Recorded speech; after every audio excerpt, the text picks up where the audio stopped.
doctor. Buenos días, muchas gracias. El doctor Juan Mosqueda, Gualito, tiene la licenciatura como médico veterinario zootecnista, egresado de la Universidad Autónoma de Querétaro. Obtuvo el doctorado en el Departamento de Microbiología y Patología Veterinarias del Colegio de Medicina Veterinaria de la Universidad Estatal de Washington, en Estados Unidos. Actualmente es profesor de tiempo completo de la Facultad de Ciencias Naturales de la Universidad Autónoma de Querétaro, responsable del Laboratorio de Inmunología y Vacunas de la Universidad Autónoma de Querétaro, integrante del Sistema Nacional de Investigadores desde 2002, integrante de la Red Iberoamericana Pautas de Control Químico y Vacunal de las Garrapatas del Vacuno en América Latina, financiado por el CITED de la Comunidad Europea. Es miembro del Consorcio de Científicos Innovadores en Vacunas México, CEPI, organizada por la Secretaría de Relaciones Exteriores. Y actualmente está liderando una investigación para desarrollar en México una vacuna para la COVID-19. Doctor, si tiene algo que comentar que sea importante agregar, se lo agradezco, y si no, bueno, pues le damos la palabra y muchas gracias otra vez por estar aquí. No, pues es un placer. Primero le quiero agradecer a la doctora Angelina Rodríguez por haberme hecho la invitación. Yo tengo muchas ganas de platicar con ustedes de este proyecto que estamos haciendo en la universidad, precisamente porque pues a mí también me interesa conocer los diferentes puntos de vista y las diferentes comunidades que existen.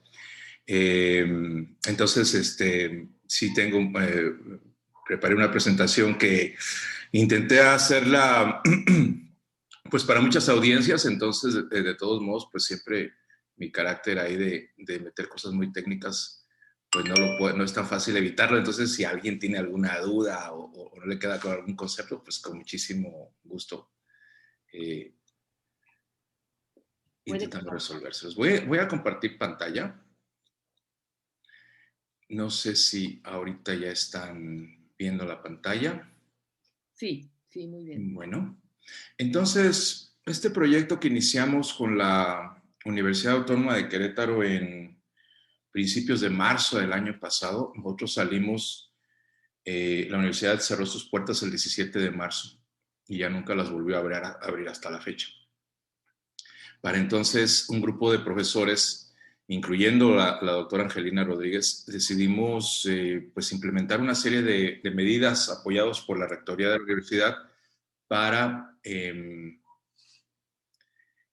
mitigar esta pandemia. Y una de esas propuestas fue el desarrollo de una vacuna. Entonces, nosotros desde finales de marzo comenzamos a diseñar este proyecto con un poco de presupuesto por parte de la universidad. Déjenme entonces platicarles algo muy breve sobre la historia de las vacunas. Primero quiero definir con ustedes qué conocemos como vacuna. Se puede definir una vacuna de muchas maneras. Hay definiciones complejas, hay definiciones sencillas, pero una vacuna es una preparación de organismos, de los organismos o de sus componentes. Y los organismos pues pueden ser muertos, pueden ser vivos, pueden ser virus, ¿verdad? Pueden ser toxinas, ya sea inactivadas. Los componentes pueden ser proteínas, carbohidratos, los mismos ácidos nucleicos, como ya lo estamos viendo ahora con las nuevas vacunas que son de RNA. El asunto de estas preparaciones es que cuando se administran, generan una respuesta inmunitaria. Pero eso no es todo. No basta con generar una respuesta inmunitaria. Una vacuna debe ser capaz de proteger a un individuo contra la enfermedad real en el futuro. Si esta sustancia o esta preparación no cumple con esos requisitos, entonces no se le puede llamar vacuna, para empezar. Segunda,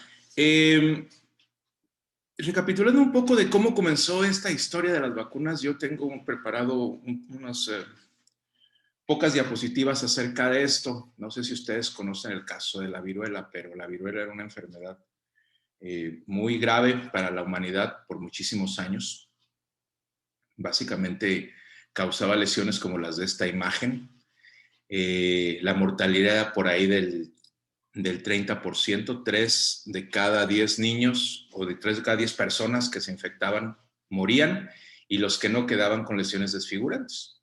Entonces, le tenía mucho miedo las sociedades. Se sabía que los turcos y los chinos, por ahí del siglo XV, habían desarrollado un método para prevenir la viruela.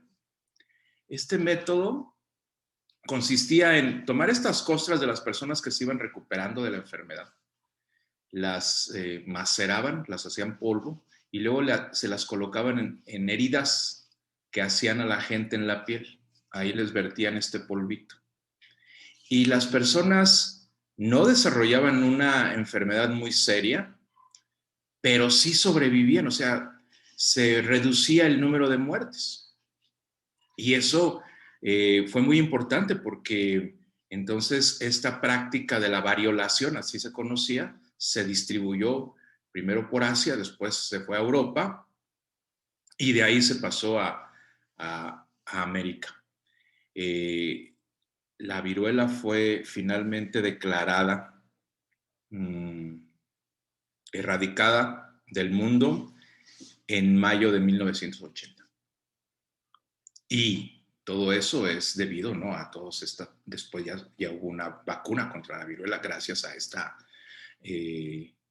estos desarrollos. Pero alguien muy importante fue Lady Mary Wortley Montagu, porque ella era esposa del embajador de Inglaterra en Turquía, en aquel tiempo Constantinopla, y ella escuchó este método de variolación y se lo aplicó a sus propios hijos. Pues como era una aristócrata muy conocida en Inglaterra, esto ayudó a que los reyes de Inglaterra propusieran la variolación ahí en Inglaterra, y de ahí obviamente pues se pasó a España, ¿no?, en ese orden como les platiqué. Toda Europa, y de España eventualmente llegó a México. Estas acciones que tuvo que hacer la gente son muy parecidas a las acciones que hacen ahora los presidentes, porque antes los aristócratas tenían ese poder de convencimiento. Entonces ahora pues, los presidentes, a la gente famosa, se vacuna en frente del público para convencer a la gente que la vacunación es importante. Edward Jenner, que era un médico inglés, sufrió la variolación. En aquel tiempo Inglaterra variolizaba a los niños cuando eran chicos y los metía en galeras. Por si había un brote, pues de ahí no los dejaba salir, se quedaban encerrados. Edward Jenner fue uno de esos niños que desarrolló un poco de viruela y quedó con secuelas. Se quedó muy marcado en su vida este aspecto de la viruela. Pero como provenía de una familia que tenía rancho, él había hecho una observación, apoyado con observaciones anteriores de la gente. La gente ya rumoraba que las personas que ordeñaban las vacas, que coincidentemente en aquel tiempo solamente eran mujeres, no se enfermaban de viruela. El ordeñar vacas les protegía de la viruela. Cuando él ya vio un poco más con detalle esto, sucedía que estas personas ordeñaban a las vacas y las vacas tenían la viruela de la propia vaca. Una viruela que le daba en las mucosas y también en las ubres, y entonces cuando ellas ordeñaban se les pasaban las pústulas a las manos, las pústulas de la viruela de las vacas. Pero esto hacía que ya no se enfermaran de la viruela humana. Entonces él hipotetizó que algo de la viruela de las vacas protegía a las personas contra la viruela. Para probar esta hipótesis, el 14 de mayo de 1796 hizo algo muy interesante. Él aplicó un tipo de variolación a un niño, al hijo de su jardinero. Le hizo una herida en la piel y le aplicó las pústulas de una de sus ordeñadoras, Sarah Nelms, que había sufrido viruela de las vacas. Y entonces le puso estas pústulas secas a este niño de 8 años. 3 meses después, lo infectó, o sea, agarró la pústula de una persona con viruela humana y se la puso al niño. y el niño no desarrolló viruela. Él quiso publicar estos resultados, pero se lo rechazaron. Y la pregunta que le hicieron fue, ¿cómo sabes que esa pústula de la viruela que le pusiste a este niño era una viruela infectiva? ¿Qué tal si no se enfermó porque pues, no estaba viva? Entonces, volvió a repetir el experimento varios meses después, volvió a ponerle una pústula de las ordeñadoras infectada con viruela de las vacas y luego tomó una pústula de una persona que tenía viruela, partió en dos esta pústula y ahora la mitad se la aplicó al niño y la mitad se la puso a una persona que no tenía viruela. Y la persona que no tenía viruela se infectó de viruela y el niño no se infectó. Y esos experimentos hicieron que finalmente se aprobara su artículo científico describiendo estos resultados. Siempre les digo a mis estudiantes de inmunología que pues alguien que intentara hoy en día hacer estos experimentos, pues, quién sabe qué le pasaría, ¿verdad? Pero este experimento fue determinante porque demostró que se puede curar la viruela humana con una viruela que no causa enfermedad grave a las personas. Posteriormente, ya para finalizar, pues está Louis Pasteur, que no era médico, él era químico y era muy bueno aislando estas cositas de las uvas, que cuando él se las ponía al jugo de uva, hacía que se convirtiera en vino de una forma pues, casi como milagrosa. Podía aislarlo, no sabían qué era. De hecho, recuerden que inclusive alguna gente pensaba que era un tipo de brujo, ¿no?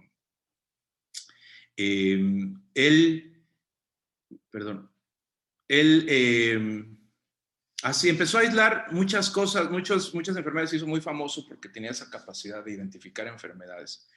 Y empezó a trabajar con la rabia, porque la rabia también era otra enfermedad muy temida, no solo porque era muy común entre los perros y la pasaban fácilmente a las personas, sino por el tipo de muerte que generaba. Era una muerte muy, muy doloroso, muy angustiante para la gente que las veía, porque estas personas tenían todos esos signos de rabia y sufrían así por varios días.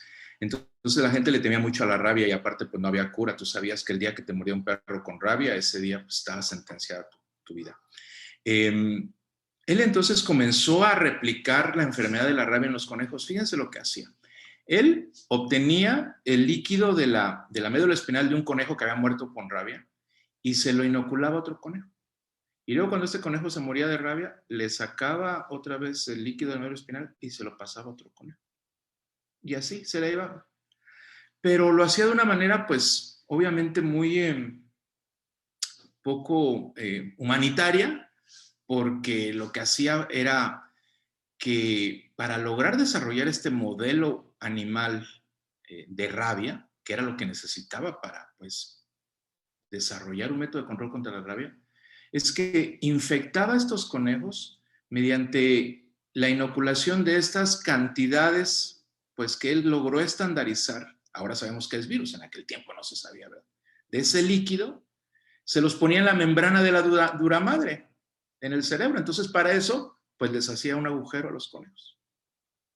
Y ahí en el agujero colocaba ese líquido y entonces logró estandarizar los días exactos en donde los conejos desarrollaban la rabia y morían. Este método de trepanación, pues, es poco humanitario, pero le permitió a él estandarizar todas estas metodologías. Estaba él trabajando con esa estandarización, porque él entonces sabía que el cerebro de los conejos que habían muerto de rabia podía inactivarse cuando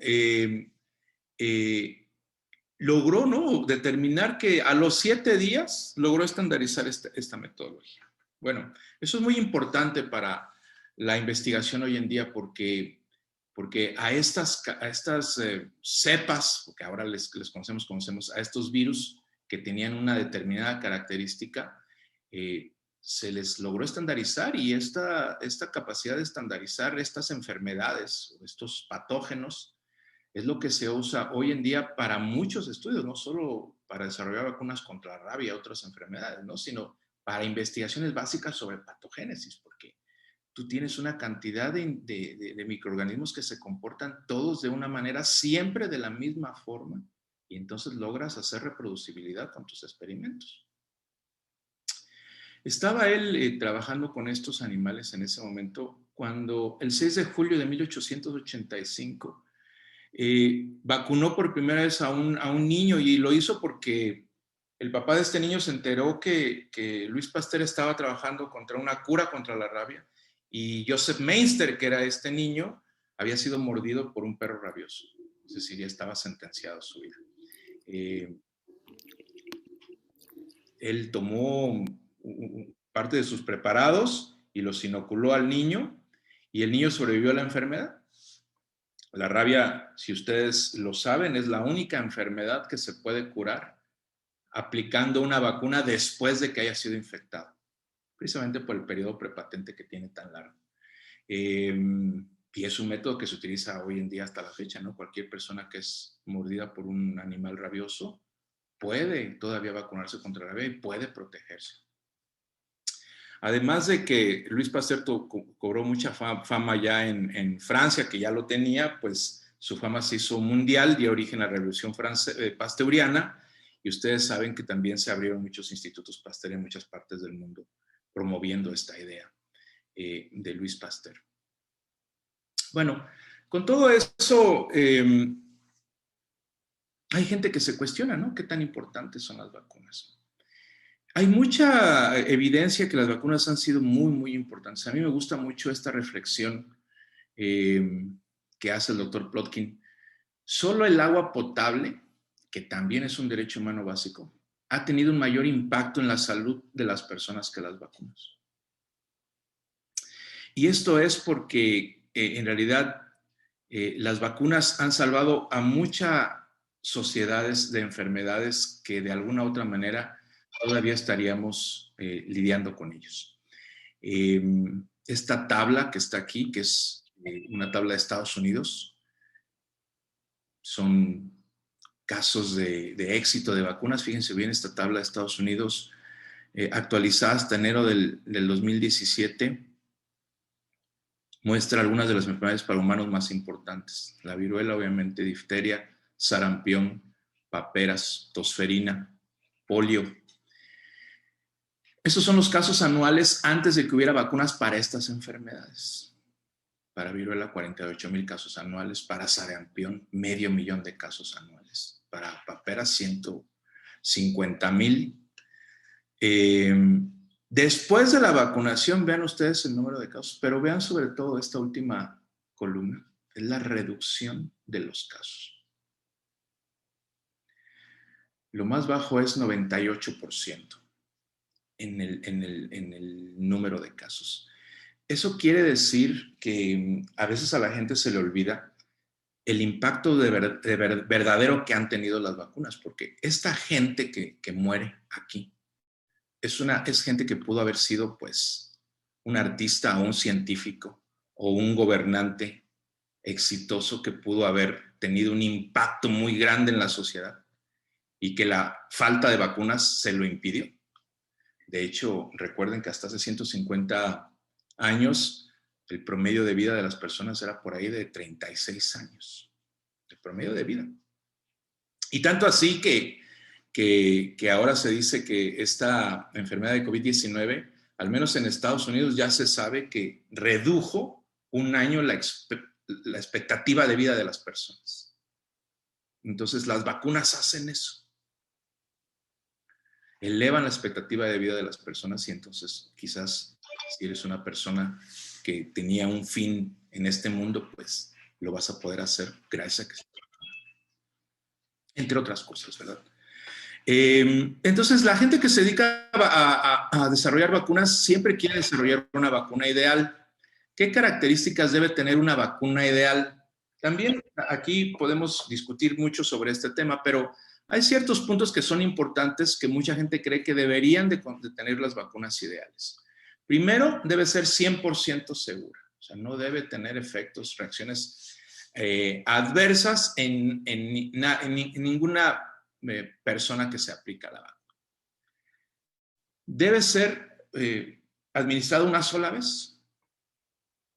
Más de una vez ya no sería una vacuna ideal. Debe ser administración fácil, porque eso de que necesitas una jeringa y necesitas una aguja y necesitas un algodón y necesitas un frasquito, pues eso es muy, muy complicado. Y necesitas una persona que te aplique eso, ¿verdad? Pues debe ser almacenada por tiempo indefinido a temperatura ambiente. No debes de gastar absolutamente nada en ningún método de congelación y mucho menos, pues la vacuna no debe tener un tiempo de vida. Debe ser fácil de producir y sobre todo debe ser barata. Hoy en día algunas de las vacunas nuevas que han salido son extremadamente caras que muchos de los países pobres ni siquiera han podido ser capaces de comprarlas. Y deben ser capaces de conferir inmunidad de larga duración. Idealmente, pues toda la vida de un individuo. En medicina veterinaria, pues si eres un pollo, pues serán las 6 semanas de vida del pollo. O si eres una persona, pues los 70 años de vida.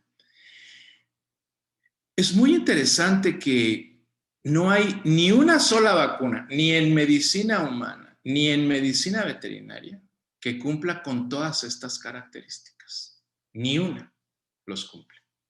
Es decir, no tenemos vacunas ideales. Queremos desarrollarlas, pero no tenemos. Eso significa, de alguna manera, pues que tenemos que lidiar con el hecho de que no son 100% ideales, ¿verdad? Tienen algunas desventajas.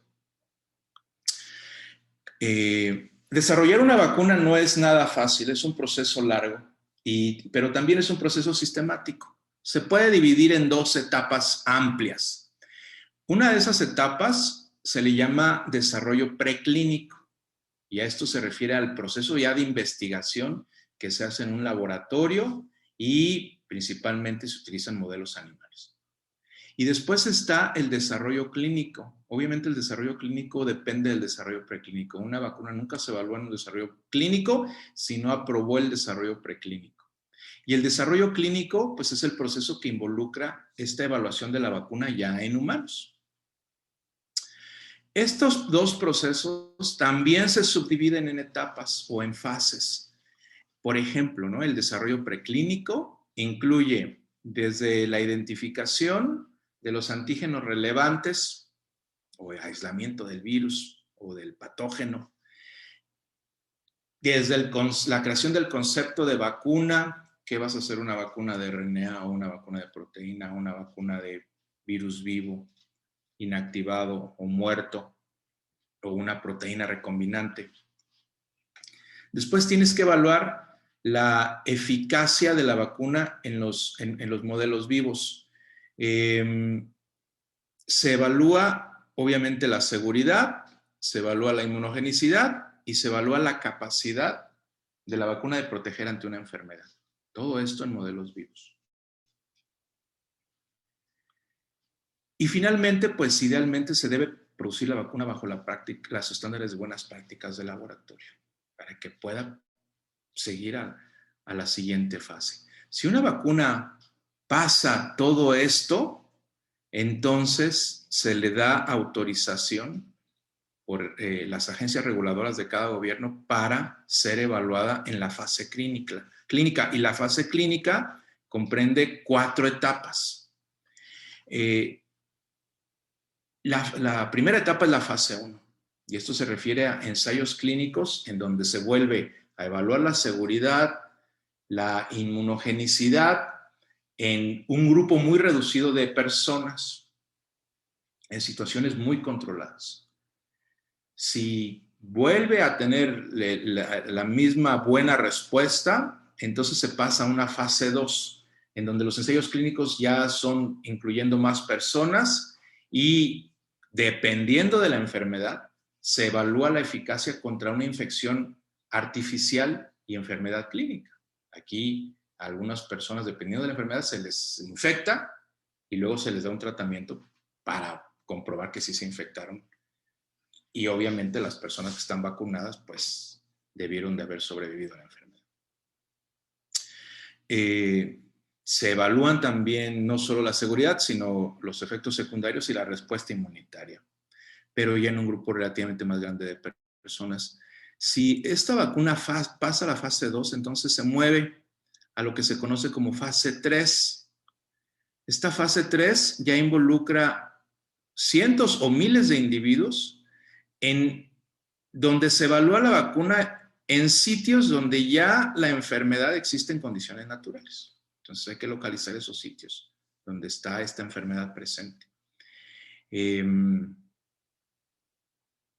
Si la vacuna logra pasar la tercera fase, entonces el productor, llámese el gobierno o las compañías, pueden obtener una licencia para comercializar los productos para uso humano en este tiempo, justo como lo que estamos viendo ahora, que estamos viendo que se aplican vacunas en fase 3.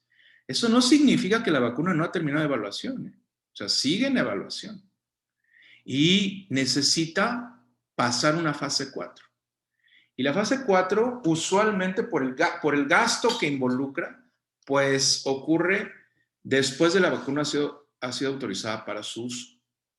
El objetivo de esta fase 4 es evaluar los efectos adversos y evaluar la eficacia, pero en un largo tiempo. Entonces, esta fase pues tarda años en terminarse.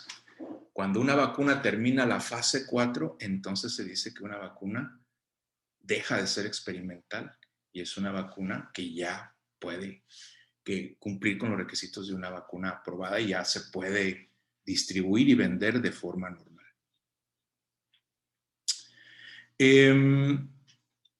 Desarrollar vacunas no es fácil. Nosotros vimos ahora, aquí, esta imagen que tengo aquí la tomé de por ahí de una publicación que salió en agosto del año pasado, cuando se tenía la meta de producir la vacuna de COVID en 18 meses. Obviamente eso se logró en menos de un año, ¿no? O sea, esto fue increíblemente corto. Pero vean ustedes, 28 años para hacer la vacuna de varicela o la de la influenza. 28 años. Esta es la vida completa de investigación de una persona. La vacuna contra papiloma humano o rotavirus, 15 años y así. Por eso, cuando empezamos el año pasado con este tema de desarrollo de vacunas, pues pocos científicos creían que iba a lograrse una vacuna pues, en menos de 2 años, porque no había nunca hecho eso. Claro que se ha combinado una serie de factores muy interesantes como el conocimiento previo con otros virus parecidos, la gran cantidad de apoyo económico que se le dio, que nunca antes había existido, y la colaboración internacional tan grande que ocurrió, que tampoco nunca antes había ocurrido. Todo eso hizo que se acortara el número. Pero si cada quien hubiera trabajado por su cuenta, con recursos que hubiese tenido que tener por su cuenta, si no los comenzamos a desarrollar una vacuna en el 2020, una vacuna tradicional, entonces estas hubieran sido las fases. Ahorita todavía estaríamos investigando los tipos de antígenos. Después, para empezar la fase preclínica y las fases clínicas 1, 2, 3. Después se construyen las empresas que van a producir esta vacuna, de tal manera que la vacuna se tendría que esperar para el año 2036, de forma normal. Esto es el curso normal de desarrollo de una vacuna. Y las tasas de éxito, ¿no? Las tasas de éxito que son muy bajas y que desalientan a muchas de las empresas y los patrocinadores a invertir en el desarrollo de vacunas. Asumiendo que ya pasaste la fase preclínica, porque aquí ni siquiera está puesta la fase preclínica, que tiene muchísimas porcentaje de fracaso, vean ustedes. El 37% de las vacunas fallan la fase 1. Las que pasan la fase 1, el 69% la fallan. De las que pasan a fase 3, el 42% la falla. Y todavía algunos medicamentos y sobre todo vacunas logran fallar la última fase, que es pues, la de distribución y ese tipo de cosas. Entonces, desarrollar una vacuna es un proceso largo y es un proceso muy difícil. Lo vemos también ahora porque yo recuerdo cuando comencé a estudiar estas estadísticas de las vacunas que estaban reportadas en la Organización Mundial de la Salud, pues había por ahí de 200 candidatos. Pues hoy en día tenemos 3 o 4 aprobados, ¿no? Más o menos eso es lo que indican estas tasas de éxito. Se van más o menos para ahí de la mano. Bueno, les quería platicar de todo eso porque yo creo que es muy interesante entender todos estos conceptos. Ya ahora les quiero platicar de lo que estamos haciendo en el laboratorio. Nosotros comenzamos a trabajar haciendo una vacuna contra el virus de SARS-CoV-2. Aquí tengo una imagen. Hay muchas imágenes ya ahora de una calidad impresionante. Ya hasta hay gente que le ha contado el número de espículas al virus. Son por ahí de 40 espículas. Estas son las proteínas de la espícula. Son trímeros. Y estos trímeros se unen y tienen una sección que sale, yo siempre le veo que es así como un puño con un dedo hacia afuera, y con ese dedo toca el receptor en las células humanas que está aquí, es la enzima convertidora de angiotensina 2. Eso es lo único que necesita el virus para entrar a la célula, ese primer contacto. Ya está demostrado que anticuerpos que bloquean este dominio de unión a receptor se llama RBD. Solamente bloqueando este unión de receptor impides que el virus infecte la célula. Y obviamente ya está demostrado que anticuerpos contra la proteína de la espícula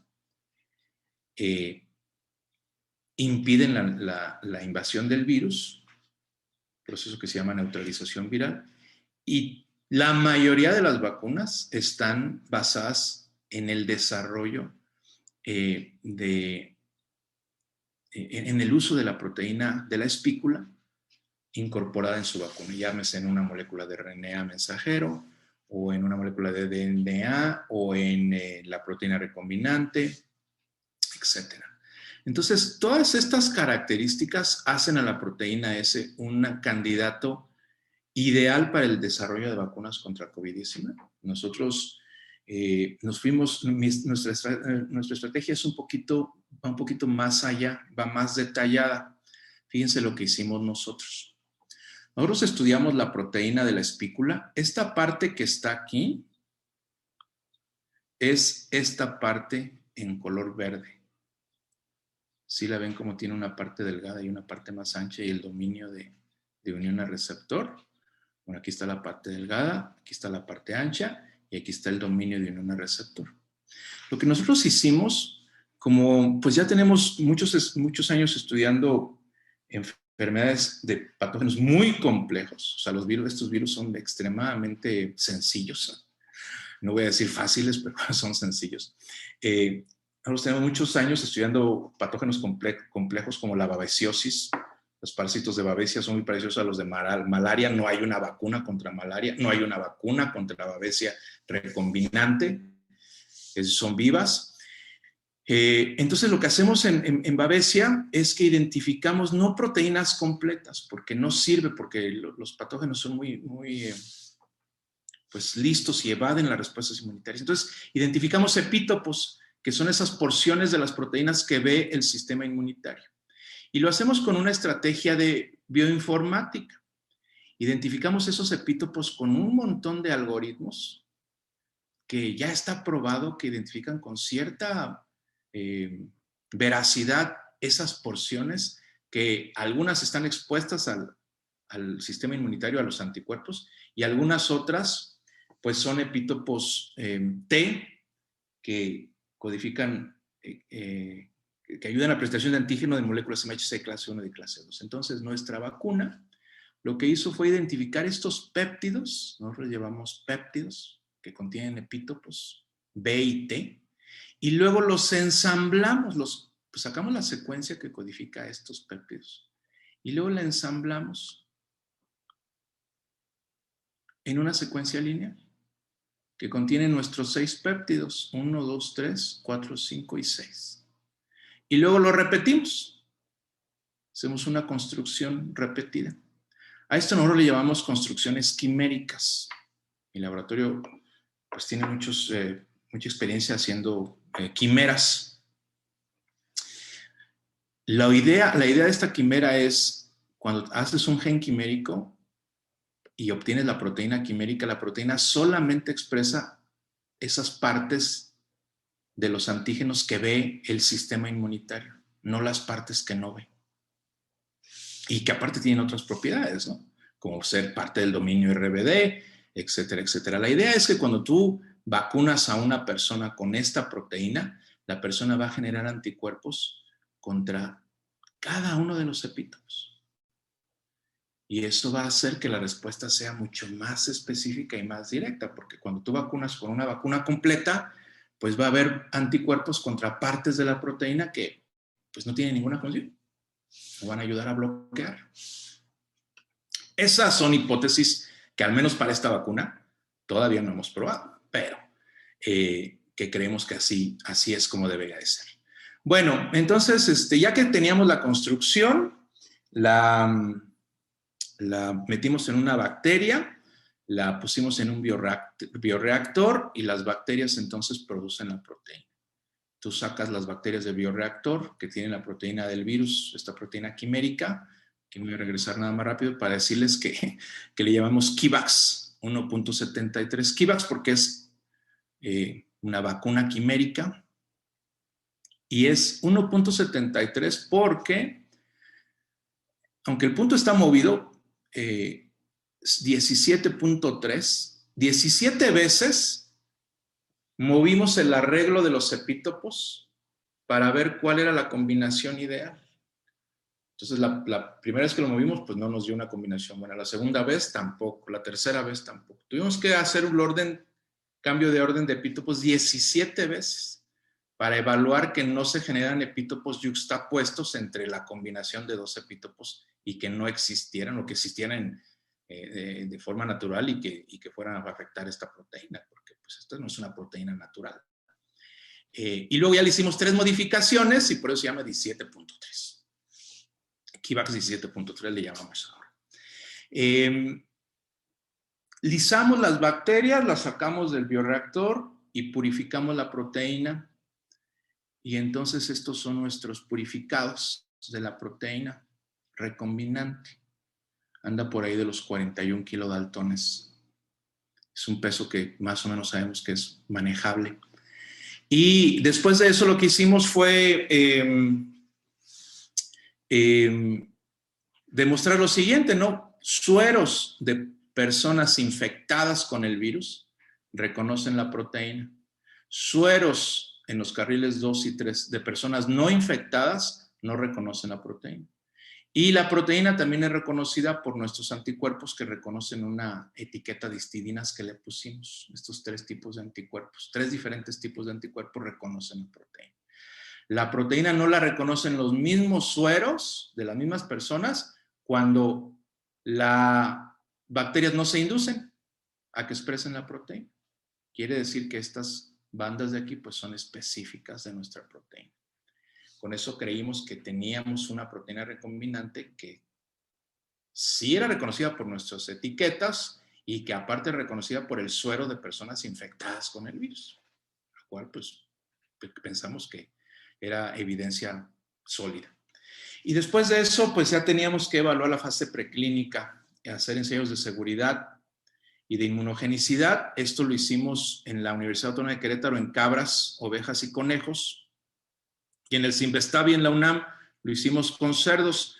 Y hoy por cuestión de tiempo solamente les voy a hablar de las cabras y los cerdos. Creo que por ahí tengo una o dos diapositivas de las ovejas. Pero para eso pues tuve que meter este proyecto al Comité de Bioética de la universidad. Cada facultad tiene comités de bioética y no estoy muy seguro si tienen los mismos reglamentos tal cual, pero al menos en la Facultad de Ciencias Naturales todos los proyectos de investigación tienen que ser aprobados por el Comité de Bioética. ya sean proyectos de investigación con o sin financiamiento, las tesis de licenciatura, las tesis de maestría y doctorado, todos tienen que meter sus protocolos a evaluación. Hay dos tipos de formatos. Hay un formato de registro general obligatorio, que es como este, metes tus datos generales, y un formato de registro específico, además, dependiendo del tipo de proyecto, que son 5: animales de laboratorio, o animales de abasto, o animales de vida silvestre en cautiverio, animales de vida silvestre que están en vida libre, o animales de compañía. Entonces tú, el segundo formato, que no es el general, pues lo llenas de acuerdo a este tipo de experimentación que vas a hacer. Y el diagrama es así, ¿no? Se llena el formato de acuerdo al tipo de experimento que vas a hacer. Llevas tu currículum, el proyecto de investigación, ves el calendario porque pues, el consejo sesiona una vez al mes, envías tu documentación por correo solamente, se reúnen y te dan resultados ahí en la Secretaría de Administración, de Investigación. Es un proceso relativamente largo. ¿Por qué? Primero, los proyectos solo pueden comenzar la parte experimental hasta que estén aprobados por el Comité de Bioética. O sea, yo no puedo empezar nada, sino primero tengo que meter el proyecto a bioética. Una vez al mes se reúne el comité, entonces si el comité se reunió ayer, pues yo tengo que esperarme hasta el otro mes para que me lo aprueben para empezar la experimentación.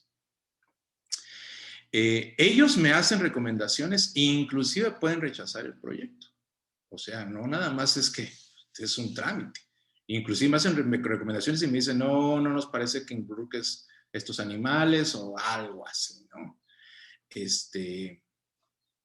Y se emite una carta de evaluación con un número de oficio. Todo eso se puede, tenemos una página en la facultad donde los estudiantes sacan eso y los investigadores y lo van llenando. A mí me evaluó el 9 de septiembre, me entregaron mi carta.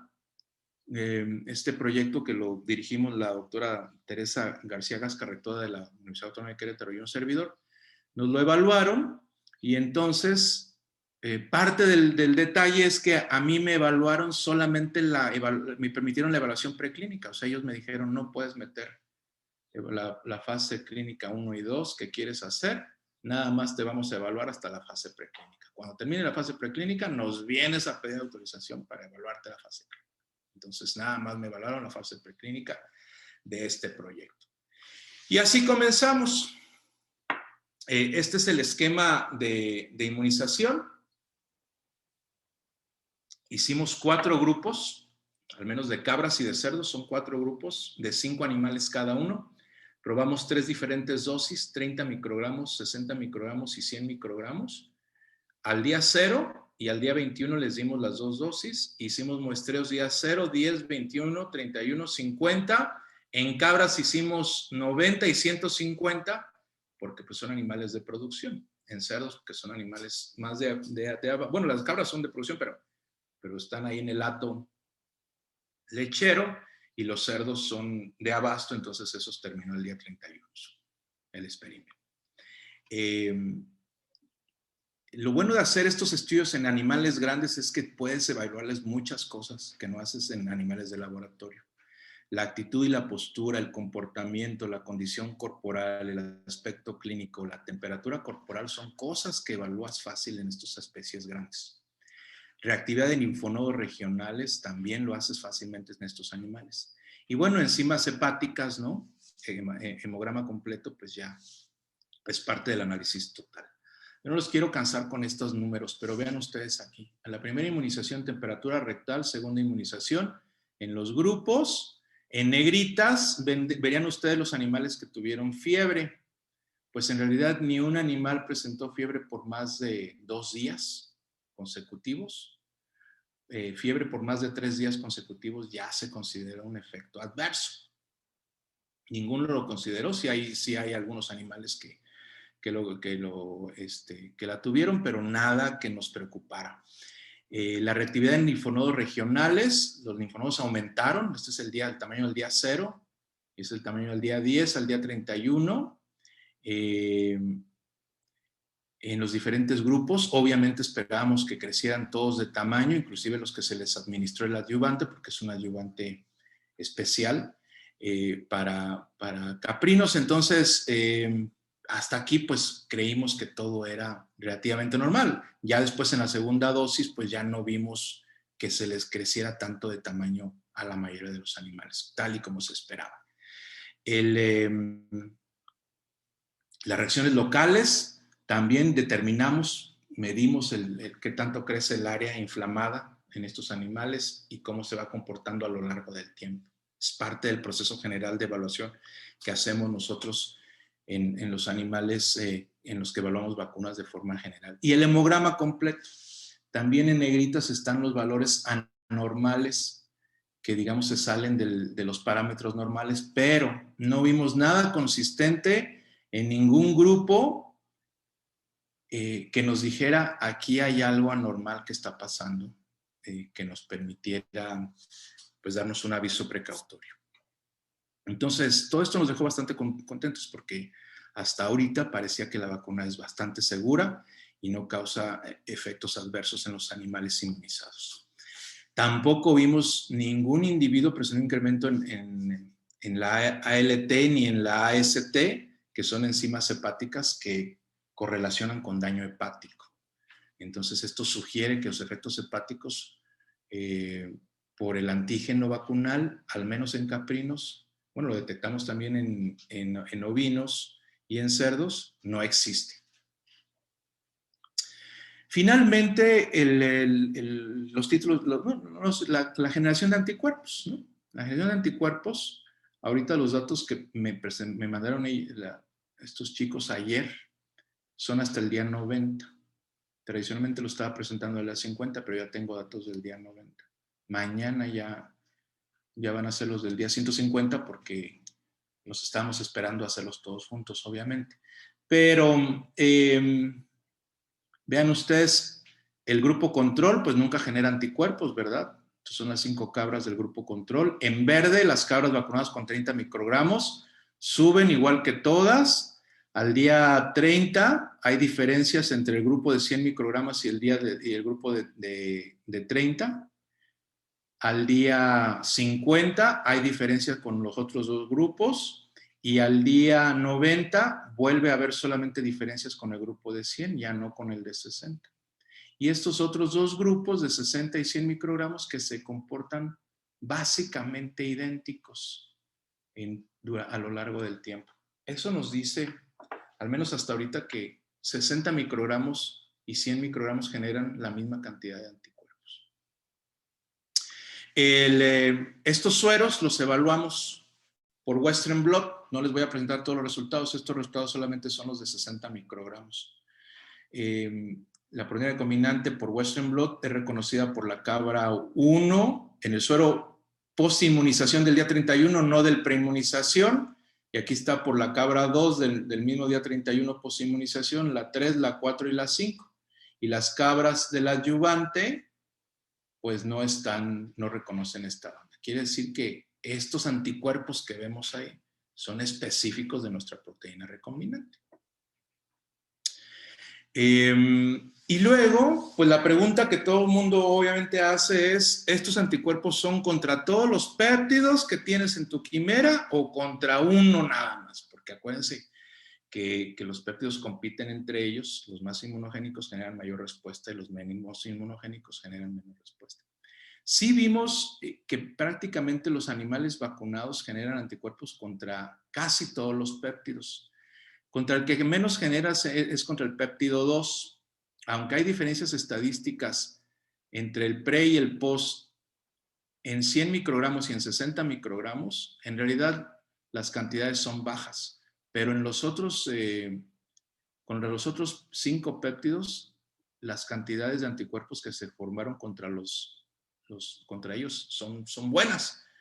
En 30 microgramos también son bajas para un segundo péptido, pero también es estadísticamente significativa la diferencia con el suero preinmunización. Y el grupo control, eso quiere decir que, tal y como lo hipotetizamos, nuestra quimera sí logra generar anticuerpos contra los 6 péptidos, aunque es mayor contra 5 de estos 6 péptidos. O sea, no es una proteína que solamente genere un solo tipo de anticuerpo. Eso es muy bueno, porque si vieron ustedes en la estructura tridimensional, pues estos péptidos están en el dominio RBD y fuera del dominio. Y luego los títulos de anticuerpos en cabras, esos títulos de anticuerpos, ya casi va a terminar, esos títulos de anticuerpos son muy altos en cabra, nos sorprendió, esto lo hicimos varias veces, pues teníamos duda de nuestra metodología. Acuérdense que todo esto hay que estandarizarse desde el principio porque son métodos nuevos. Las cabras de 100 microgramos tuvieron títulos altísimos, 1 en 1 millón, 1 en 2 millones, o 1 en medio millón. Al día 31, al día 50, una cabra, un título 1 en 4 millones. Con 60 microgramos igual, 1 en 120,000, o 1 en 1 millón, o 1 en 2 millones, ¿no? Son títulos muy altos, claro que tradicionalmente vemos, inclusive las de 30 microgramos, que las más bajas fueron de unos 64,000 o uno en 16,000 al día 50. Todos estos son títulos muy altos que inducen estas quimeras. En cabras. En ovinos vimos un resultado similar. En ovinos solamente utilizamos 100 microgramos, pero también demostramos que los animales vacunados con 100 microgramos van generando anticuerpos al día 31, donde terminó este experimento, y también los ovinos generan anticuerpos contra prácticamente todos los péptidos. Aquí también hay diferencia estadística entre el suero preinmunización y el postinmunización, pero la cantidad de anticuerpos es baja. Pero en general sí hay anticuerpos contra prácticamente todos los péptidos. Y finalmente, la determinación de anticuerpos en cerdos. Esto lo hicimos en colaboración con la Facultad de Medicina Veterinaria y Zootecnia de la UNAM, que nos prestó los animales y sus instalaciones, y los resultados son muy interesantes. Obviamente los cerdos vacunados con adyuvante pues no prestaron nunca anticuerpos. Con 30 microgramos sus densidades ópticas fueron altas, y sorprendentemente fueron casi igual de altas que con 60 microgramos y con 100 microgramos. Entonces los cerdos responden un poco mejor a la generación de anticuerpos que los ovinos y los caprinos sobre todo, ¿no? Y también los anticuerpos contra cada uno de los péptidos fueron pues igual, se generan anticuerpos contra todos, aunque pues el sistema inmunitario del cerdo ve a los péptidos de manera diferente. Siempre el péptido 2 lo ve de forma baja. En este resultado salió negativo. Este resultado con 30 y 60 microgramos salió negativo. Este ya salió positivo, y todos los demás anticuerpos contra los distintos péptidos salen positivos. Entonces, en conclusión, la vacuna es segura, no causa fiebre, daño ni molestias anormales en los animales vacunados. Es inmunogénica, genera anticuerpos específicos en animales vacunados y genera títulos elevados en animales vacunados. Pues obviamente nos falta demostrar la prueba de eficacia, nos falta demostrar que estos anticuerpos neutralizan el virus. Y eso es algo que a mí pues me tiene sorprendido y atorado, porque no sabía que en México pues no teníamos instalaciones para evaluar estas pruebas de eficacia. Hay pocos laboratorios de nivel de bioseguridad 3, y de esos, al menos hasta el mes pasado, solamente uno conducía estas pruebas de eficacia. Entonces, necesitas tener condiciones donde tienes, si quieres hacerlo en animales, tienen que ser hámster sirio, que es el que se infecta, lo vacunas y luego desafías con una dosis conocida de virus. Tienes que demostrar que los animales sobreviven a la enfermedad de tus vacunados, y los no vacunados se mueren. O bien puedes utilizar animales transgénicos, ratones transgénicos, y esos pues son todavía menos escasos. Yo he estado de verdad buscando con mucha gente cómo colaborar, ya sea en ensayos de neutralización viral in vitro, donde hay gente que, como por ejemplo Marion del TEC de Monterrey, utiliza pseudovirus, los hace expresar la proteína Spike en su superficie, y esos virus ya pueden infectar las células Vero B6, y entonces tú demuestras que tus anticuerpos bloquean esa infección. O bien ensayos con el virus SARS-CoV-2 in vitro, eso lo tiene esta Mayra Pérez del UDIVI. A la 1 de la tarde tengo una cita con ella ya en el UDIVI, el Politécnico Nacional, entonces ahorita terminando le voy a correr porque pues quiero ver si me va a dejar hacerlos. Toda la gente está formada con ella ahí porque es la única que tiene esta metodología. Y también he buscado hacerlo en Estados Unidos con el doctor Mwangi Waitaka de la Universidad de Kansas State. Él tiene el modelo hámster sirio, es un compañero mío del doctorado, pero el costo de este ensayo es de $160,000 y obviamente tengo que esperarme, tiene una lista de espera y lo más pronto que me lo puedo hacer es en junio. No tengo ese dinero todavía. Y bueno, los ensayos de ratón transgénico, que como les comenté, son pocos. Esta Sonia aquí del UDIVI esta Sonia Mayra va a comprar un lote de ratones transgénicos que está por llegarle, esperando montar esa técnica en México. Pero es increíble que no tengamos todavía estas técnicas montadas acá y entonces aquí estamos atorados todos nosotros hasta acá. Bueno, eso es todo lo que les quería presentar. Les agradezco mucho su tiempo. Este proyecto ya tiene pues prácticamente un año que comenzamos. Es un proyecto que ha involucrado mucha gente de mi laboratorio, estudiantes de posgrado que la universidad les permitió entrar en cuestiones en tiempos de pandemia. Ese fue el único laboratorio que trabajó todo este año. La universidad inclusive les proporcionó un transporte y les dio algo de alimentos diarios para que pues, no salieran a buscar porque estaba todo cerrado. La doctora Teresa García, rectora de la Universidad Autónoma de Querétaro, quien ha apoyado muchísimo este proyecto, pues, inclusive sacó fondos que tenía la universidad para desastres, lo dio para iniciar este proyecto, y la gente de la universidad en general, que ha sido siempre muy, muy generosa. También hemos tenido, por ejemplo, el bioreactor que tuvimos, que les mostré ahí, pues lo donó una empresa, es un costo de $800,000, lo donó para el proyecto. Ahorita con fondos, donaciones de empresas y de gente de aquí de la sociedad, vamos a comprar otro equipo para hacer las purificaciones de las proteínas, pues un poco más en forma. Con todo eso les agradezco muchísimo su tiempo. Muchísimas gracias. Pues desde luego nos damos una idea de la complejidad que implica este desarrollo, también de los obstáculos, pero pues, también el gran compromiso. Y hay varias preguntas ya que voy a ir pasando. Hay preguntas en el chat y bueno, los demás ya habrán pensado en otras y ahorita pasamos a las siguientes.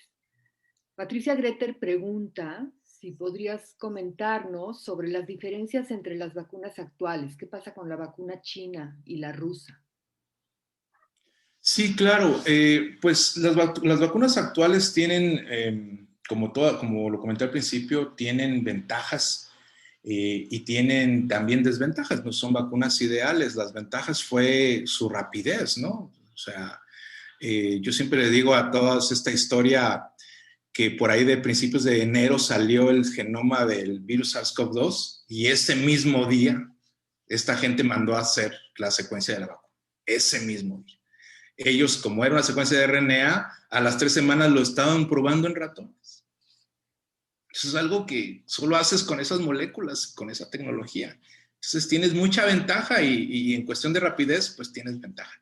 Yo creo que al final del día vamos a ver que los países no van a poder vacunar a su gente cuando tienes que transportar esa vacuna a menos 70 grados centígrados, si ni nosotros podemos. Ayer estaba yo consiguiendo un kilo de hielo seco y ni siquiera podía hacer eso. Entonces, pues obviamente eso va a decir que esas vacunas ahorita nos sacan del apuro, pero cuando salgan nuevas vacunas que necesiten menos temperaturas, creo que se acaba de aprobar en Estados Unidos ayer o antier la vacuna de Johnson & Johnson, y esa vacuna requiere 4 grados. Ya desde ahí, ya esa vacuna, pues alguien que no tenga instalaciones para menos 70 va a preferirla. Entonces, ese tipo de cosas hacen que las vacunas tengan ventajas y desventajas. Yo creo que las vacunas de ahora tienen la ventaja de la rapidez y eso fue muy bueno. porque las tenemos, ¿no? Si estuviéramos con las vacunas que son de 4 grados o las vacunas que requieren más ensayos de evaluación, pues todavía estaríamos esperando. Lo bueno es que vienen más y entonces van a competir entre ellas. Y ya el tiempo dirá con cuál nos vamos a quedar, las que cumplan más con las características ideales y que se adapten a cada país. Claro. Sí, y depende también del apoyo, o sea, lo último que comentabas de lo que no se puede seguir en esta fase, pues es un enorme problema. Rafaela tiene varias preguntas, a lo mejor las quieres hacer ya directamente, Rafaela. Buenos días. Buenos días. Muchísimas gracias, fascinante. Eh, ya no me acuerdo cuál es la secuencia de mis preguntas.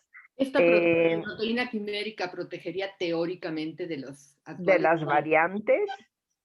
Sí. La otra pregunta es si tu epítopo, tu péptido 2 aparentemente no genera respuesta. Si tú pudieras volver a empezar, harías una proteína quimérica de 5 péptidos o si sabes a qué sirve, para qué sirve ese péptido. Y una tercera pregunta es, ¿qué adyuvante están utilizando? Porque uno de los problemas que estamos viendo de las reacciones adversas no depende de la vacuna en sí, sino del adyuvante que se utiliza. Muchas Sí, gracias. Muy buenas preguntas. Sí estamos viendo poca reacción contra el péptido 2. Nosotros, si hubiésemos tenido el tiempo normal, lo que hacemos es que evaluamos cada péptido por separado. Los inoculamos y luego vemos si generan respuesta, y los que generan mayor respuesta son los que ensamblamos. No teníamos tiempo, entonces lo hicimos así. En las vacunas que yo generé en mi laboratorio, ese péptido se hubiera ido. O sea, no hubiera pasado esa prueba. Porque aparte, después lo que hacemos nosotros es que cada péptido hacemos que genere anticuerpos y cada anticuerpo tiene que neutralizar. Y solo los que neutralizan pasan la etapa. O sea, esa es la forma normal que hacemos en el laboratorio de hacer estas vacunas.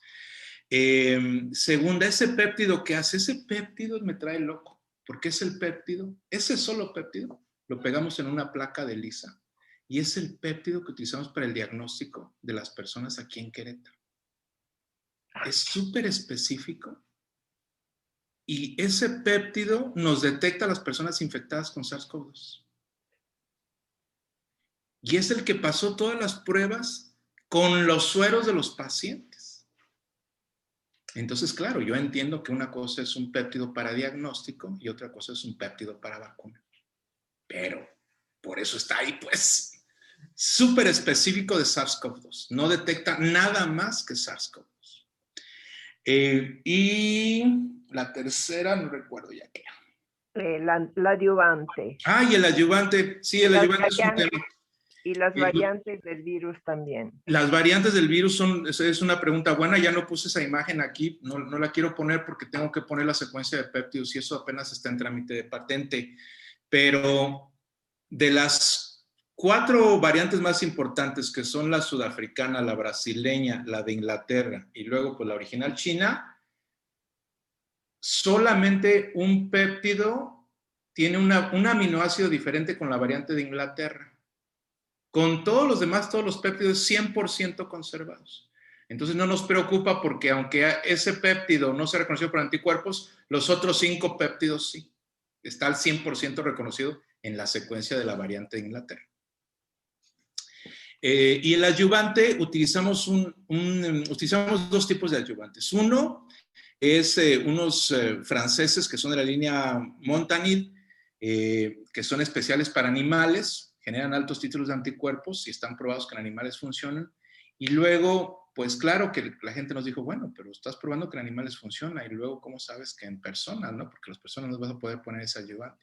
Entonces utilizamos hidróxido de aluminio, que es el adyuvante que habíamos dejado hace 20 años de usar porque ese es muy mal adyuvante, pero es el único adyuvante aprobado en personas. Entonces, seguramente este es el que vamos a utilizar ya de aquí en adelante. Habla con Carlos Lim. Ok. Preséntenmelo. Gracias. Bueno, Pauline también tenía un comentario. Muchas gracias por la interesante conferencia. Y de manera esquemática pregunta, ¿cuántos tipos de vacunas existen? De manera esquemática podemos diferenciar las vacunas en vacunas de ácidos nucleicos, que hay de dos tipos, RNA y DNA. Las vacunas de DNA todavía no salen, todavía no se oye de ellas, pero estas vacunas tienen muchas ventajas con el RNA, sobre todo la estabilidad, temperatura ambiente. Las vacunas de DNA ni siquiera requieren 4 grados. Esa temperatura ambiente funciona bien.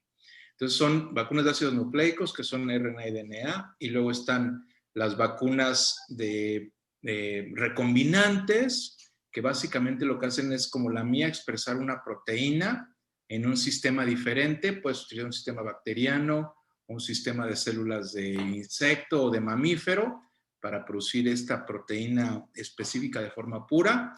Y están las vacunas de virus completo, que por ahí vienen ya también. Creo que en China sacaron algunas y en India también. Son vacunas donde en camas de células de humano o de chimpancé crecen los virus y luego los purifican de ahí, los inactivan y son los que te administran con un adyuvante como vacuna. ¿Puedo preguntar algo más específico, Asunción?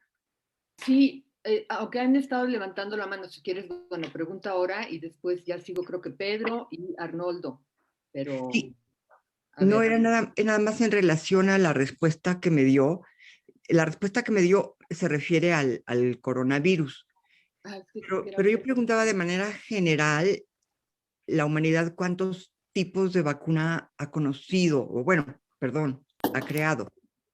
Ya, sí, no, y aparte me faltó terminar la historia. En realidad, nunca habíamos utilizado vacunas de RNA ni de DNA, nunca habían sido aprobadas.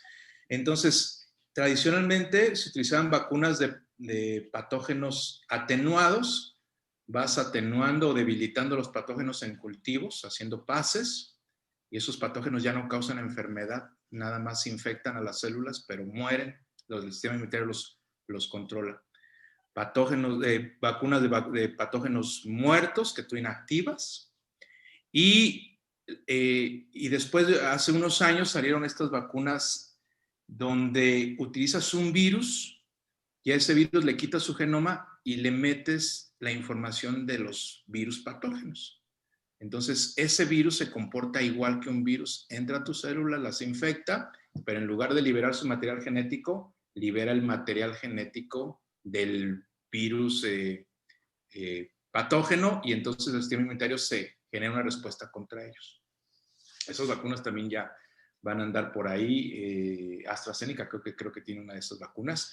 Entonces, la idea es que el sistema inmunitario vea algo del patógeno en sus diferentes presentaciones, ¿no? Por eso les decía que eventualmente las vacunas van a empezar a competir, porque hay vacunas que no generan respuesta inmunitaria tan alta o de largo tiempo, o que requieren muchas dosis, y eso es por el tipo de presentación del antígeno. Está Pedro, luego Arnoldo, luego Pat. No sé si Jorge es la mano de antes o también ahora. Pero bueno, entonces Pedro. Okay. Una pregunta de carácter especulativo y desde la total ignorancia. ¿Existen elementos actualmente para saber si vamos a estar en un escenario de una vacuna única para toda la vida o si vamos a estar en un escenario donde las personas se tengan que estar vacunando de manera recurrente? Sí, es la pregunta que le preocupa a mucha gente. Con estas vacunas actuales, el escenario es que te tienes que revacunar. Y bien seguido, porque son vacunas que son poco inmunogénicas. Eso pues ya lo sabemos de toda la vida. Las vacunas de ácidos nucleicos son poco inmunogénicas. Entonces, alguien hipotetiza por ahí que ni siquiera 2 dosis van a ser suficientes. Pero lo ideal es que salga una vacuna que con una sola dosis sea suficiente, y luego, como el virus se va a establecer en la población, ya no vas a necesitar más vacunas, porque sin darte cuenta te vas a exponer al virus. Nada más que vas a estar protegido. Pues lo que nos pasa con las vacunas contra el sarampión, ¿no? O sea, te vacunas una vez y dices, ay, no, la enfermedad no está. La enfermedad sí está ahí, nada más que no te da la enfermedad. Te expones al virus y vuelves a crear resistencia porque ya estás vacunado, ya no necesitas revacunación. Eso seguramente es lo que va a pasar en un futuro, con una buena vacuna. Arnoldo. No se te escucha, está en mute. Perdón, ¿ya se oye? Sí. Ya. Gracias por tu magnífica plática. Viendo que tienes atrás a Van Gogh, ¿quién nos va a iluminar ahora? Te pregunto, es la primera pregunta que te hago. En broma, por supuesto. Lo que te quería preguntar, otra vez agradeciendo tu plática, es, este virus está mutando, todos sabemos eso. Entonces, te quería preguntar, ¿qué tan rápida es la mutación o las mutaciones de este virus comparados con algunos recientes que hayan mutado? Si esto es muy rápido o no es muy rápido, si es que son muy rápidas las mutaciones, ¿a qué lo atribuyes? Y la segunda pregunta es, ahora que ya hay 3, 4, 5 vacunas que parecen muy eficaces, se agregó la nueva la semana pasada, y entendiendo un mundo de la competencia, la necesidad de publish or perish, publicas o pereces, y la necesidad de hacer dinero, ¿qué tan ético es seguir buscando nuevas vacunas utilizando placebos cuando ya hay algunas conocidas? Espero que me haya explicado bien en las dos preguntas que te hice. A ver, ¿cómo son las variantes? No soy virólogo. Yo creo que sí estaría muy bien que invitaran a algún virólogo que les explicara estos virus. Mutan mucho, pero según lo que leí, este virus está mutando a la misma tasa de mutación que todos los virus. O sea, ni más ni menos. Pero las mutaciones, acuérdense que los genomas de los virus son, aunque son pequeños, pues sí tienen un montón de ácidos de bases, un montón. Y entonces mutan cada ratito en una base o en otra base. ¿Qué pasa ahí? Que esas mutaciones, se les llama mutaciones, pero no son mutaciones con una significancia biológica. Como ya les mostré, el virus solamente toca a las células humanas con una porción de una proteína. Desde el punto de vista biológico, los patógenos no pueden variar eso, porque si lo varían, entonces ya no agarran al receptor. Entonces tienen una cierta limitación biológica. Obviamente pueden mutar ahí, pero pueden correr el riesgo de que ya no se unan y entonces pierdan su eficacia. Entonces perfecto, gracias. Están restringidos en ese sentido. Y yo creo que es lo que va a pasar con este virus. Si va a mutar, yo no le apostaría mucho a las vacunas de virus completo, porque esas vacunas de virus completo van a generar anticuerpos contra las regiones mutadas, y eso puede hacer que generes anticuerpos contra regiones que no funcionen. Pero si tú generas vacunas de estas de nueva generación que van contra regiones que el virus necesita, es menos probable que necesites nuevas vacunas en un futuro. Que eso hace. Y el otro asunto es, pues sí, claro, o sea, nosotros necesitamos nuevas vacunas porque a ver cómo está este asunto, ¿no? Ahorita hay un problema muy serio porque las personas se involucraron en experimentos de evaluación de vacunas, pero firmaron, y en esta firma de los convenios está el asunto donde pueden salirse del convenio si hay nuevas vacunas. Entonces las personas que están ahorita como placebos en unos experimentos se están saliendo de ahí porque ya están poniéndose la vacuna. Y esto está haciendo que esos experimentos se echen a perder. Ya no tienen placebo. Entonces, ¿cómo le vas a hacer? Pero las personas tenían esta opción. Y claro, si tú tienes una vacuna ya ahí disponible, tú dices, ¿me la dejo de poner para ayudar a esta otra vacuna o me vacuno? Y es un asunto pues complicado, pero está pasando, ¿eh? Está pasando eso. Gracias. Pat, ¿tú querías? Después Jorge y Amelia. Yo me uno a la felicitación de tu plática, Juan. Gracias. Es muy ilustrativa.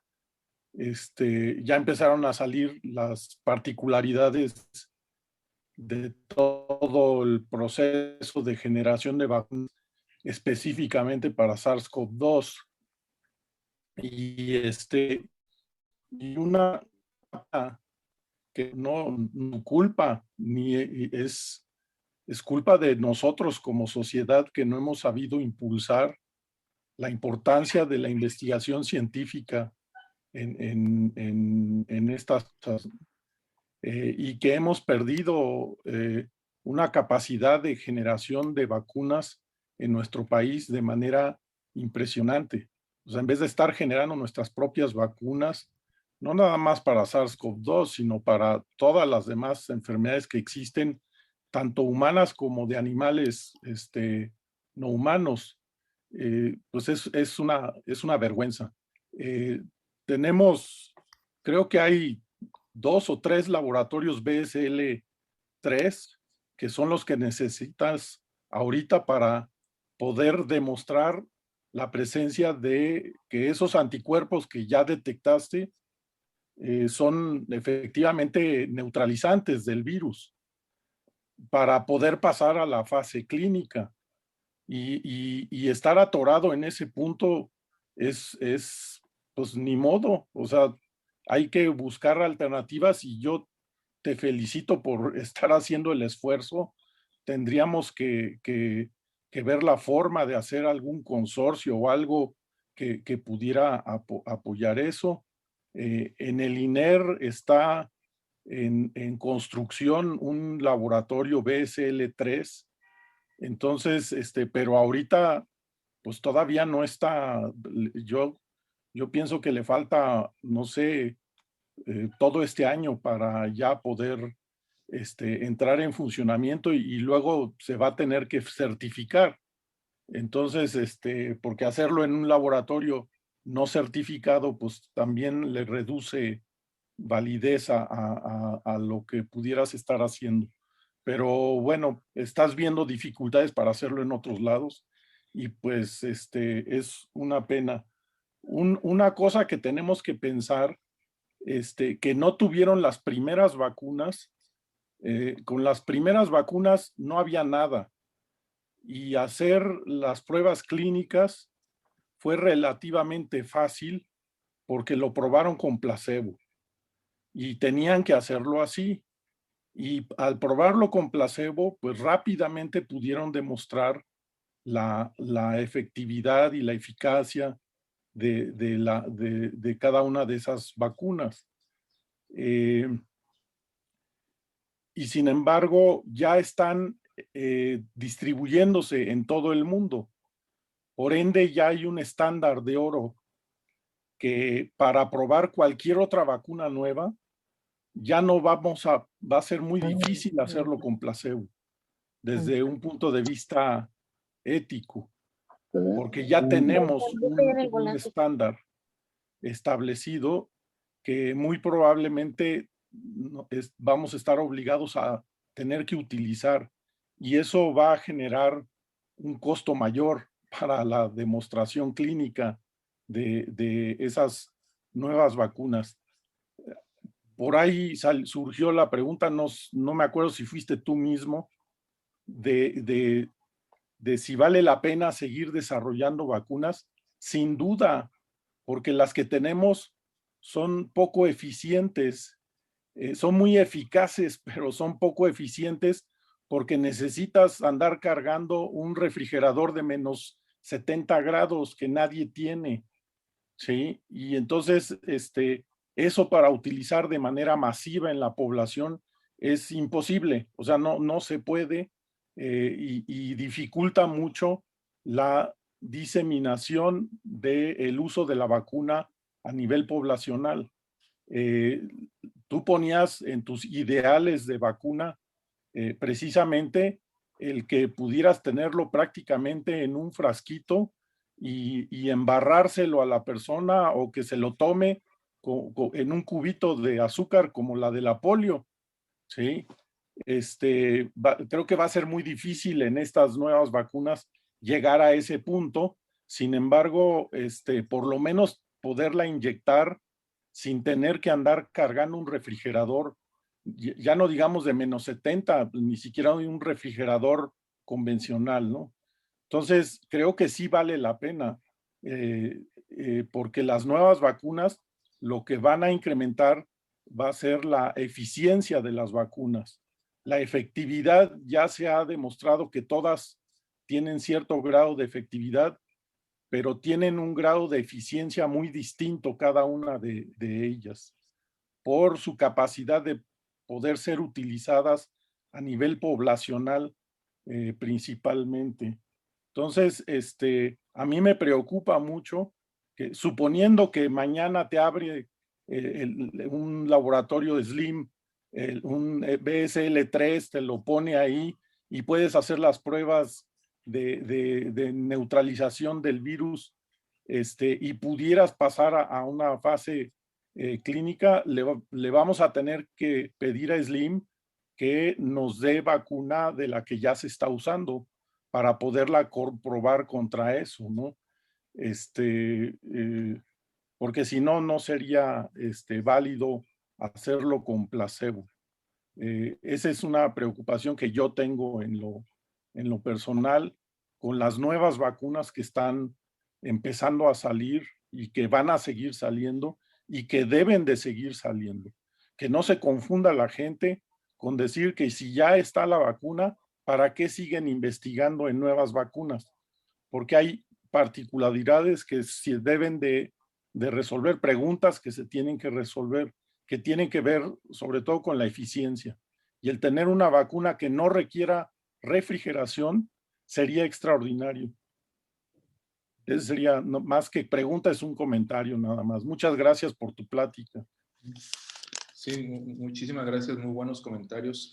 Yo, la verdad, sí también estoy sorprendido que en México la capacidad de desarrollar vacunas es prácticamente nula.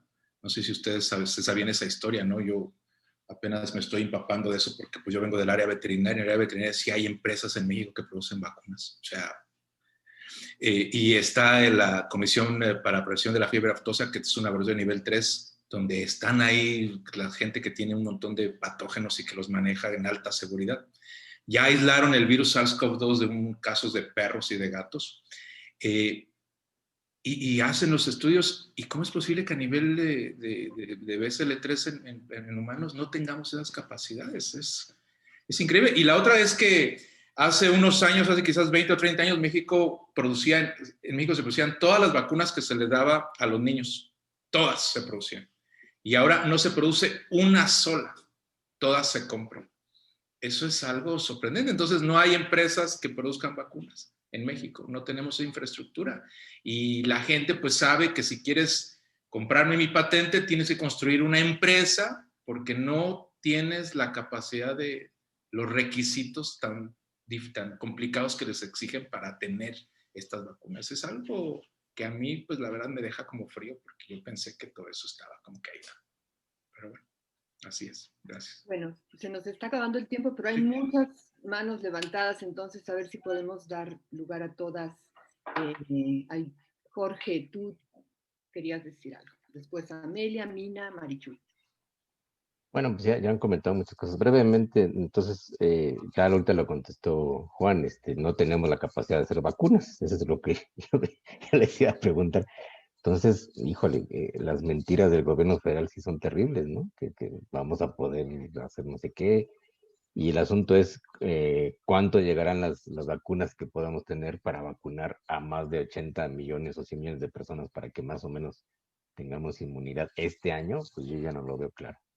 Me deja mucho más angustiado eso. Y por otro lado, sí creo que la idea de que ya no se realizaran estudios con placebos, no sé si sería operativa en lo inmediato, ¿no? Bioéticamente ya no es recomendable, pero sería funcional o tendríamos que seguir utilizando el método del control con placebos. Sí, sí, buenas preguntas. Sobre la última pregunta quiero comentar que estas vacunas que se está aplicando ahorita a la población, acuérdense que son vacunas experimentales todavía. O sea, están en fase 3, no están aprobadas. Eso quiere decir que no hay una vacuna todavía aprobada para SARS-CoV-2. Por lo tanto, todavía puedes incluir placebos en tus vacunas. Todavía no hay una vacuna gold estándar, porque apenas están el día que haya una que haya pasado la fase 4, ya. Ahí te van a pedir que la compares con esa vacuna. Y ahí pues ya va a estar muy, muy complicado. Y yo pienso que todavía faltarán unos 2 años para eso. Entonces todavía creo que hay un poco de oportunidad, pero lo que a mí sí me preocupa es que cuánto tiempo tardas en construir una empresa para que se produzca una vacuna. Y ahí pues es en donde, ¿cómo le vas a hacer?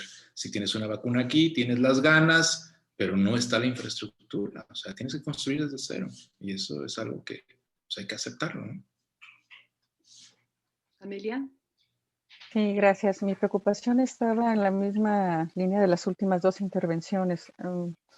Y hay dos preguntas que yo tenía hechas y que creo que están respondidas, pero aún así quisiera formularlas. ¿Qué riesgos ve usted de que sean las empresas privadas las que generan o establezcan las condiciones de tipo, fabricación, distribución de todo tipo de vacuna?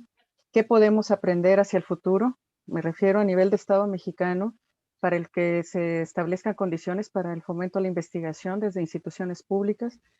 Y la última pregunta, que esta sí creo que no ha tenido, no se ha hecho antes, es qué riesgos potenciales hay en esa rapidez que hemos tenido ahora de plantear vacunas, qué riesgos potenciales a largo plazo podrían preverse que existan. Esa rapidez se ha traducido en ventaja, pero ¿existe posibilidad de ver si existen también desventajas de esa rapidez con la que se han elaborado esas vacunas? Sí, me voy para atrás.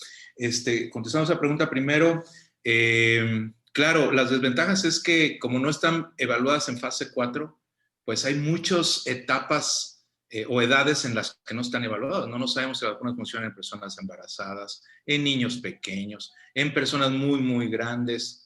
Entonces, no sé si ustedes se fijaron, pero Alemania creo que ya decidió no vacunar a las personas muy, muy grandes porque las vacunas no están evaluadas en un grupo muy, muy grande. Y hubo un grupo en Noruega de personas que les aplicaron la vacuna y se murieron. Ellos sospechan que es por las reacciones adversas. Claro que son personas de más de 90 años que ya están muy débiles, pero se murieron. Entonces, no están evaluadas. Vamos a empezar a ver eso, vamos a empezar que a lo mejor a ver en personas con ciertos problemas inmunológicos complicados van a tener reacciones muy serias, vamos a empezar a ver que a lo mejor en personas con cierta edad no generan respuesta inmunitaria a largo plazo, es lo que se va a empezar a ver. Por eso es porque volvemos al punto de que es importante que haya más vacunas y más opciones para que entonces a lo mejor otras cumplan con esos requisitos. En medicina veterinaria tenemos la ventaja de que como no son tan rigurosas las evaluaciones de las vacunas, ventajas y desventajas obviamente, pues si no te sirve la de una empresa, te sirve la de otra y entonces compras la de otra y la de otra. Una es más barata, no, pero es que esta es más segura, pero es más cara, pero esta en los perritos no se la pongas, en los adultos sí sirve, esta en los viejitos no. Entonces tú ya le vas buscando por las opciones. La desventaja de que las empresas se hagan cargo de la producción es lo que estamos viendo ahorita, que ellas dirigen el mercado. O sea, no sé si también ya leyeron, pero en Europa los gobiernos empezaron a reclamarle a las empresas porque estaban vendiéndole vacuna a los países pobres y no terminan de vacunarlos a ellos. Entonces, ¿cómo es que? Y luego no, las empresas te hacen firmar contratos como país, que todos los firmó México, donde no las puedes demandar nunca, pase lo que pase, no puedes decirle a la gente que los detalles de la vacuna, ni nada les puedes decir. Son contratos que te hacen firmar las vacunas si la quieres. Por eso Argentina, ahora que vino el presidente, dijo yo con Pfizer no quiero saber nada porque me quería hacer firmar tantos contratos que no. Y ellos se fueron con la rusa, pues que tampoco sabemos mucho, ¿verdad? Pero cosas así, o sea, ellos dirigen el mercado, ellos dicen cuándo, cómo, y lo que yo leí el otro día en una plática muy bonita de la historia de vacunas en México es que México tenía todo un instituto de producción de vacunas muy desarrollado, pero cuando las empresas en otros países comenzaron a meter presupuesto, empezaron a hacerlas tan baratas que México no pudo competir contra ella. Entonces decidió quitar sus institutos porque no podía competir contra las vacunas de otros países. He ahí el problema. Mina. No se oye. Está el mute.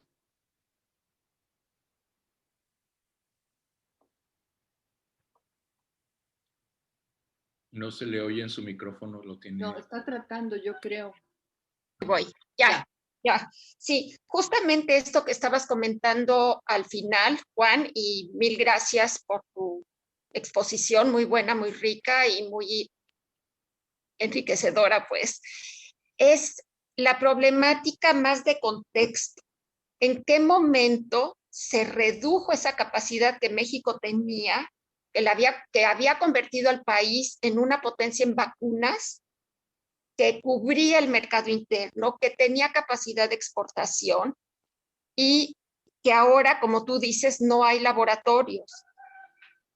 Eso tuvo que ver con la implementación de ciertas políticas de Estado a raíz de la instrumentación del modelo neoliberal, que decidió que se limitaría a México a la producción de 3 tipos de vacunas específicas y todo lo demás se abriría a las empresas, corporaciones internacionales.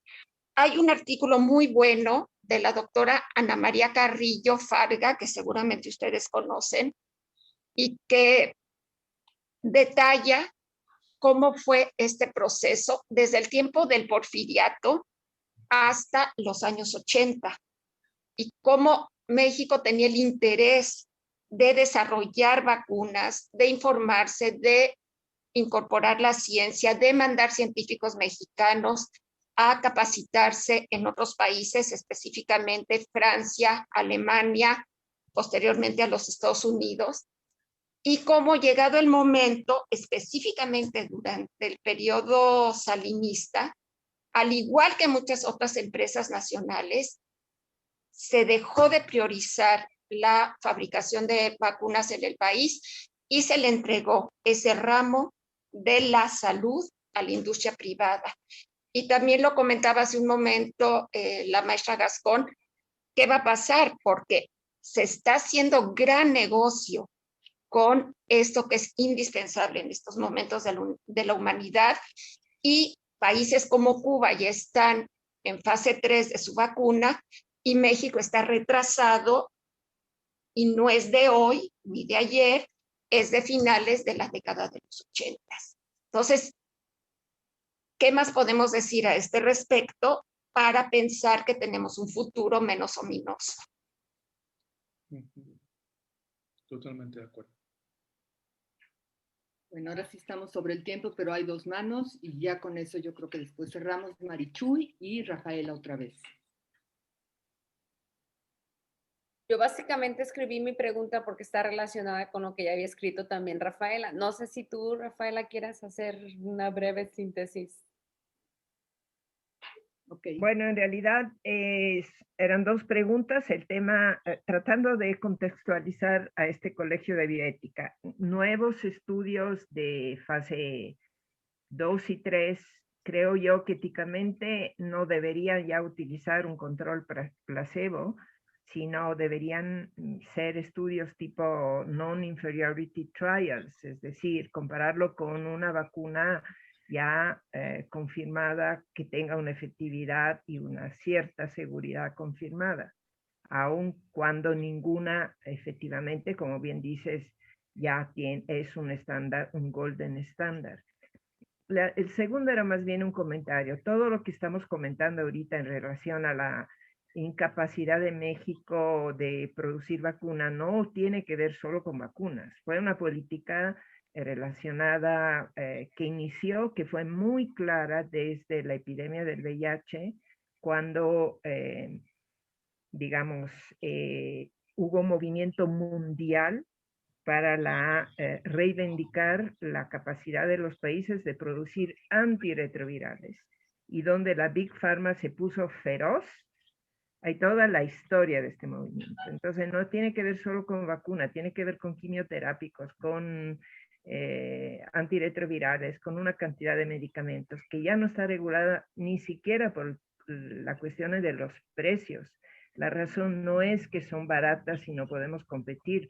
La razón es que hay acuerdos donde interviene la Organización Mundial de Comercios, ni siquiera en instancias de salud, que impiden, prohíben, a menos que no se recurra a los tribunales internacionales de la Organización Mundial de Comercio y se aduzcan razones de seguridad nacional, como hizo Brasil en ese entonces y que sigue haciendo Brasil, tan es así que es autosuficiente en la producción de una cantidad de medicamentos donde México simplemente dobló las manitas y dijo, nosotros nos adherimos a estas reglas, a las reglas de las patentes, etcétera, etcétera.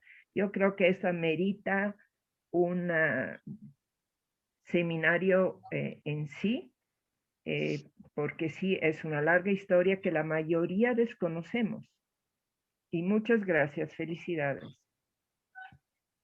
Yo agregando también un poquito a lo que acaba de decir Rafaela, justo felicitar al doctor, sobre todo por su excelente labor de investigación científica en nuestro país y sobre todo por lo difícil que es hacerlo desde fuera de la Ciudad de México. Gracias por su tiempo, gracias por su investigación. Y justo, pues que la opinión que usted dice, algo que acaba de decir muy conectado al último comentario de Rafaela, es que ahora que producen las vacunas lo hacen bajo sus condiciones para eximir liability, ¿no? Que justo es parte de esta, que tiene que ver no solamente con cuestión de la producción, sino de las patentes, del secreto industrial, de muchas cuestiones no solamente éticas, sino regulatorias que deberíamos estar también abordando en estos momentos. Entonces yo igual aprovecho ASUM para hacer a lo mejor un llamado si podemos hacer algo con jurídicas o con algún otro instituto que esté, que creo que es importante esa discusión también en relación a esto último que nos comentaba el doctor Mosqueda y Rafael. Muy bien, la recibimos.